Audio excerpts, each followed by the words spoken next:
Subscribe to Mufti Akmal Mujahid online and press the bell icon for more videos. السلام علیکم ورحمۃ اللہ وبرکاتہ۔ رمضان المبارک کے روزے کی نیت کرنے کا کیا طریقہ ہے؟ کیونکہ الحمدللہ رب العالمین رمضان المبارک کا بابرکت مہینہ شروع ہو چکا ہے۔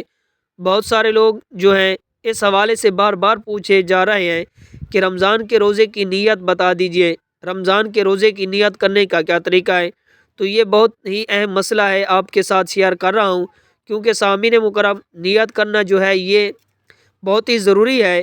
نیت روزے کے لیے یہ فرض ہے، اور اسی طرح ہر وہ کام جو اچھا ہو اس کے لیے نیت کرنا یہ ضروری ہوتا ہے، کیونکہ میرے اور آپ کے پیارے آقا حضور نبی کریم رؤوف الرحیم صلی اللہ علیہ وآلہ وسلم کا فرمان عالی شان ہے کہ انما الاعمال بالنیات، اعمال کا دار و مدار جو ہے یہ نیتوں پر ہے۔ اس لیے جب تک آپ نیت نہیں کریں گے تو آپ کا روزہ ہی نہیں ہوگا۔ اب جو اہم بات ہے وہ یہ ہے کہ نیت ہوتی کیا ہے؟ تو یاد رکھیے، نیت اصل میں آپ کے دل کا پختہ ارادہ ہے۔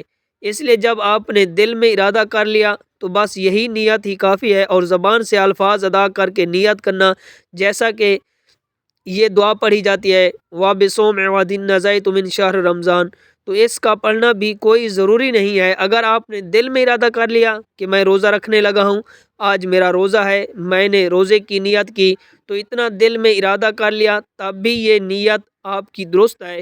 اس طرح سے بھی آپ کا روزہ صحیح ہو جائے گا۔ لہٰذا اصل میں نیت کیا ہے؟ وہ آپ کے دل کا پختہ ارادہ ہے۔ زبان سے نیت کے الفاظ کر کے نیت کرنا یہ مستحب عمل ہے۔ اب اگر کوئی شخص زبان سے الفاظ ادا کر کے نیت کرنا چاہتا ہے تو وہ اس طرح سے کرے کہ وَبِصَوْمِ غَدٍ نَزَيْتُ مِنْ شَهْرِ رمضان، کہ اس کا ترجمہ کیا ہے کہ میں نے رمضان کے کل کے روزے کی نیت کی۔ اس طریقے سے بھی روزے کی آپ نیت کر سکتے ہیں۔ امید ہے بات سمجھ آ گئی ہوگی۔ اللہ کریم ہمیں رمضان المبارک کے فیوز و برکات سمیٹنے کی توفیق عطا فرمائے، آمین۔ Subscribe to Mufti Akmal Mujahid Online and press the bell icon for more videos.